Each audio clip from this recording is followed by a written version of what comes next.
Le combat entre la location courte durée, le tourisme, Airbnb, Booking, et la location longue durée. Laquelle va gagner? Alors c'est juste différent, hein. Évidemment, il n'y a pas de façon meilleure que l'autre.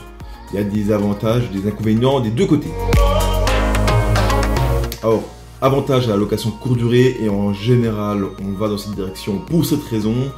Le côté financier, on gagne plus d'argent en location courte durée. Normalement, quand tout se passe bien, quand c'est bien géré. À Grenoble, on a un gros parc immobilier de gestion courte durée, c'est bien géré, on a une belle équipe qui gère ça bien, donc nickel. Mais effectivement, si tu le fais tout seul ou si ça se passe mal avec l'agence avec laquelle tu travailles, bah, ça peut être catastrophique, tout du moins, finalement tu gagnes pas autant, voire moins que la location longue durée, donc c'est un petit peu dommage de prendre des risques inutiles. Mais quand c'est bien géré, quand ça se passe bien, tu gagnes plus, même en déléguant, même avec les 20% d'honoraires. Donc ça c'est vraiment le top et c'est la raison principale.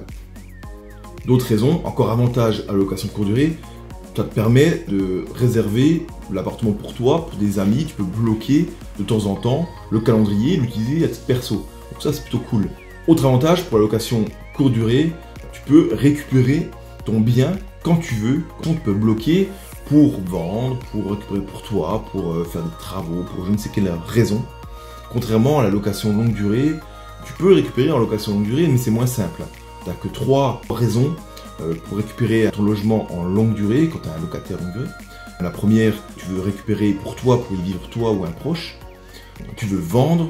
Et la troisième raison, c'est qu'il y a des incidents, il y a un motif légitime que tu dois évoquer à ton locataire pour lui donner congé. Mais alors attention, parce que c'est pas demain, je veux reprendre mon appart, je veux y habiter, demain tu dégages.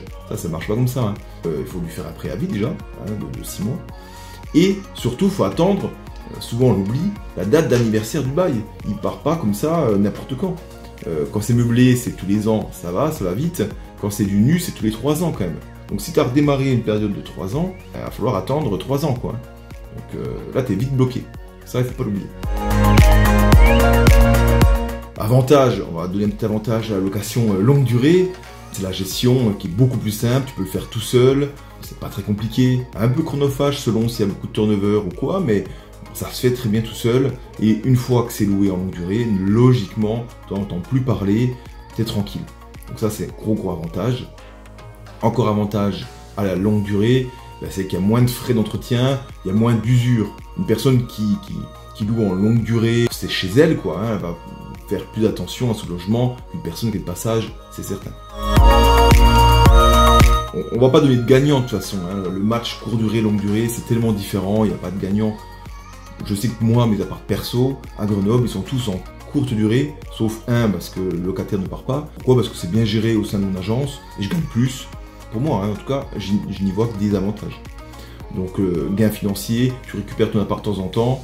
Et finalement, je parlais de l'usure, de la façon des locataires à entretenir l'appartement. Finalement, mes logements en courte durée, ils sont mieux entretenus. Pourquoi? Parce que on fait passer régulièrement des hommes de maintenance. Ils sont nettoyés quasi toutes les semaines, les appartements. Donc, ils sont ultra bien tenus et bien entretenus. Et ça, finalement, c'est génial. Parce que la longue durée, en général, je récupère au bout de 2-3 ans. Bon, alors, je prends la caution, mais je prends 500-600 euros de caution. Et j'en ai pour 1000 euros de rafraîchissement. Voilà. Attends, tu feras ta propre conclusion. Voilà pour cette petite différence. Bye bye.